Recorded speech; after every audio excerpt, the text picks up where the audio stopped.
मैं डॉक्टर हरीश सहचारी हिंदी राजकीय कन्या महाविद्यालय कोटपुतली आपको पूर्व में बालकृष्ण भट्ट के निबंध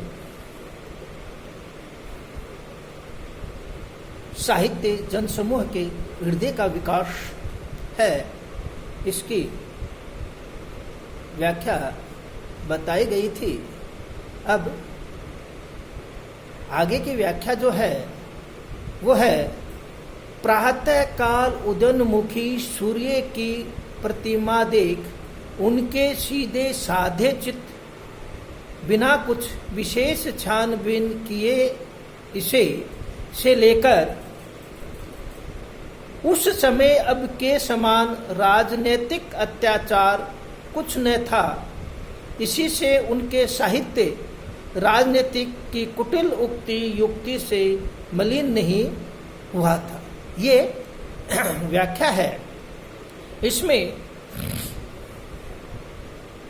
बालकृष्ण भट्ट जो है वो साहित्य की उत्पत्ति के कारणों, समाज में संबंध, साहित्य का प्रभाव, साहित्य के उपादान आदि तत्वों का अत्यंत सूक्ष्म दृष्टि से क्या किया है, विचार किया है। और साथ में समाज के हृदय में जब जब जैसा भाव विचार उत्पन्न होता है, साहित्य में उन्हीं भावों को, विचारों को क्या किया जाता है, विकसित करके प्रस्तुत किया जाता है। और इसी में प्रारंभ में आर्य अत्यंत क्या थे, सरल और निश्चल प्रकृति के थे।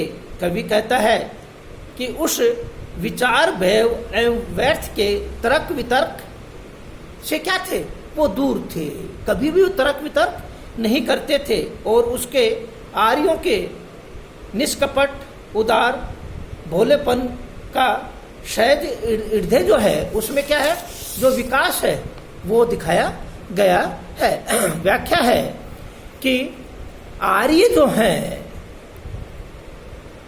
कि सहज सुंदरता, अकृत्रिम जो रूप है उसको क्या है, पर क्या है, मोहित थे। उसमें सूर्य, बादल, वायु को विशेष शक्ति मान के, क्यों कि आपको मालूम है कि सूर्य, बादल, वायु सब क्या है, शक्ति है। क्योंकि सूर्य का प्रकाश, बादल का वर्षा और वायु की आभा जो है उसको शक्ति को मान के उसके सामने सब क्या होते हैं, नतमस्तक होते हैं। उसके उन्हीं के सामने क्या करते हैं, झुकते रहते हैं और उनकी क्या है, अभ्यर्थना करते हैं, प्रार्थना करते रहते हैं। उसी से प्रातः काल उदय होते सूर्य की जो अरुण है, आभा जो है को क्या है, देखकर उनके सीधे साधे सरल चित्त में व्यर्थ ही क्या है, तर्क वितर्क न करके सूर्य को ऐसे अजय जो क्या है, कभी भी खत्म नहीं होता है, उस शक्ति को क्या है,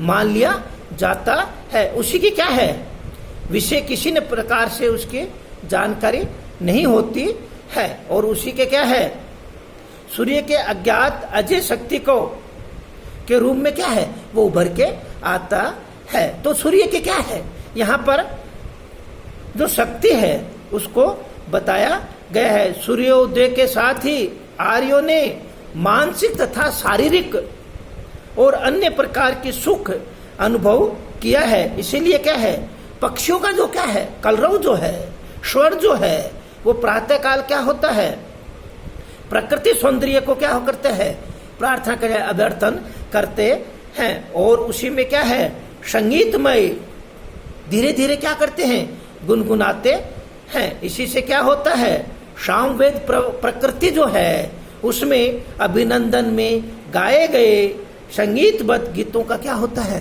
संग्रह होता है। इसी प्रकार से प्राचीन आर्य जो हैं उनके काली काली घटाएं को देख के नवीन जो सुंदरता है, क्योंकि बादलों की क्या होती है, घटाएं जब होती है तो उसके जो नवीन सुंदरता के रूप को क्या होता है, प्रभावित होता है। इसी के कारण क्या है, रोमांचित हो जाते हैं, पुलकित हो जाते हैं, प्रफुल्लित हो जाते हैं। और मेघमाला जो है, बादलों की जो माला है, उससे क्या है, सौंदर्य और वर्षा के द्वारा किए जाने वाले उपकार के प्रति वो क्या होते हैं, कृतज्ञ होते हैं। उसी के कारण उसकी सुंदर सरल वैदिक जो है, उसके कारण उसकी क्या करते हैं, स्तुति करते हैं, उसका ज्ञान करते हैं, उसकी क्या करते हैं, मंत्रों का उच्चारण करते हैं। इसी के कारण मंत्र उन मेघमालाओं की कृतज्ञता सूचकता के कारण उपहार के समान थे। उसी से मंत्रों की से उन आर्यों की घटनाओं का क्या करते हैं, अभिनंदन करते हैं, उनका स्वागत करते हैं। उस स्वागत करने के कारण क्या है कि व्यक्ति क्या है, उन बादलों की गर्जना है, उन बादलों का वर्षना है, उनकी क्या है, उस सुंदरता के वैदिक जो मंत्र है उनका क्या करते हैं, उच्चारण करते हैं। और बाद में आते हैं क्या, वायु। क्यों, पहले उन्होंने क्या किया है, सूर्य की, फिर किया है बादलों की, और अब आता है उनकी वायु की। वायु से क्या है कि ईश्वरीय शक्ति का क्या होता है, प्रकृति के कोमल और कठोर रूप में ईश्वरीय जो शक्ति है उसका क्या होता है, दिखाई देता है, दर्शन होते हैं। उसी के कारण वायु के प्रबल वेग जो है, वायु का जो प्रबल जो धारा है, वेग है, उसका क्या है, क्या आती है, उसके कारण आंधी आती है, आंधी के रूप में चलती दिखाई देती है। वो भी क्या है, सर्वशक्ति मान है, उसके कारण क्या है, परमेश्वर की एक शक्ति माना जाता है। उसके कारण उसका प्रबल और भयंकर रूप को क्या करते हैं, शांत करने के लिए उन्हें वायु की क्या करने हैं, आराधना करते हैं, स्तुति करते हैं, उसका ज्ञान करते हैं, उसका बखान करते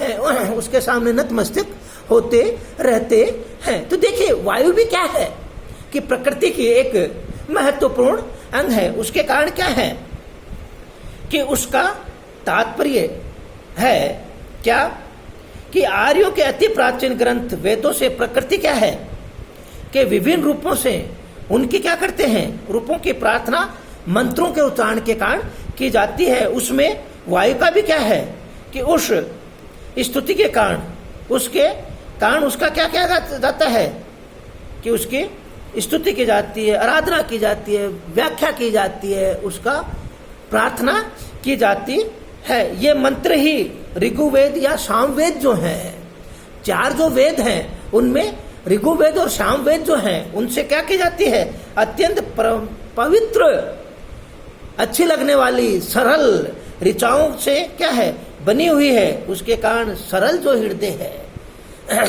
नम्र जो हृदय है, उसके कारण क्या है कि वो इसका क्या करता है, बखान करता है। इसी के कारण क्या है कि उसके सरल हृदय वाली आर्यों के जो द्वारा प्रकृति के सहज उपकारी रूप का क्या करते हैं, गुणगान करते हैं। उसी के कारण उसका क्या है, मंत्र क्या है, ऋचा के रूप में किया जाता है। और उसके आर्यों के समय राजनीति क्या है, जनहितकारी हुआ करती थी।